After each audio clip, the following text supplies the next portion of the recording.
അടുത്തിടെ വന്ന താങ്കളുടെ 4 പടങ്ങളും 8 നില പൊട്ടിയില്ലേ? മോനെ അടങ്ങ്. എനിക്ക് എന്റെ പിള്ളേരുണ്ടടാ. പിന്നിൽ നിന്നും മുന്നിൽ നിന്നും ഒരു തുണയുടെ ബലം എനിക്ക് ആവശ്യം വരില്ല. ഒരറ്റത്തുനിന്ന് പൊളിക്കാൻ തുടങ്ങിയാൽ ഞാൻ നിർത്തില്ല. പൊളിച്ചടുക്കും പലതും.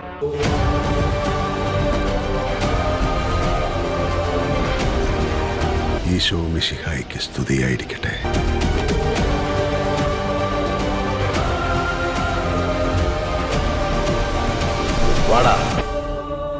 നമ്മടെ പടത്തിന്റെ കാര്യം എന്നായി വേണു സാറേ?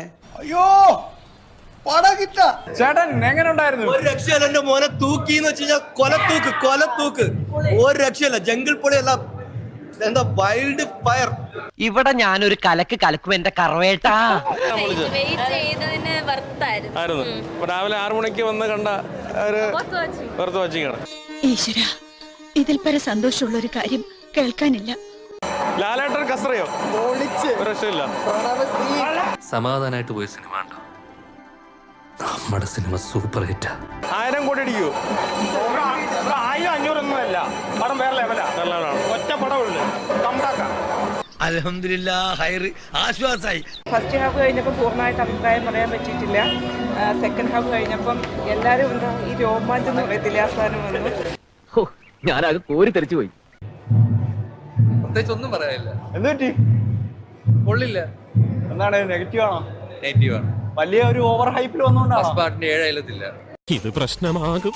ബേസിക്കലി ഞാനൊരു ഹാർഡ് കോർ ലാലേട്ടൻ ഫാനാണ്. ഞാൻ നിരാശനായിട്ടില്ല, പക്ഷേ ലൂസിഫർ കണ്ടിറങ്ങുമ്പോൾ ഉള്ള കഥാസ്ഥില്ലേ ആ ലെവലിൽ എത്തിയിട്ടില്ല.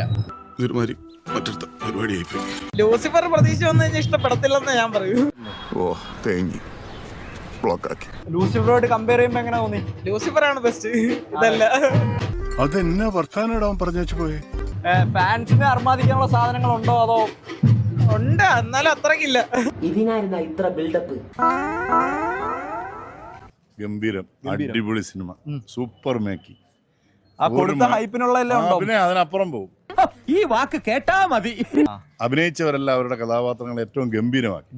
ബാക്ക്ഗ്രൗണ്ട് സ്കോർ എന്ന് പറഞ്ഞാൽ ഒരു രക്ഷയില്ല സ്കോർ. നന്ദിയുണ്ട് വല്യണ്ണ. മലയാള സിനിമ ഇന്ത്യൻ സിനിമയിലൂടെ ലോക സിനിമയിലേക്ക് എൻട്രി ആയി കഴിഞ്ഞു. അത് തന്നെ, അത്രേ ഉള്ളൂ. ഗംഭീരം, അതിഗംഭീരം. എനിക്ക് സന്തോഷമായി. ഇനി ഞാനിവിടെ നിന്ന് ഡയലോഗ് പറഞ്ഞ കരഞ്ഞു പോകും. ഉസ്മാനെ രക്ഷപ്പെട്ടോ.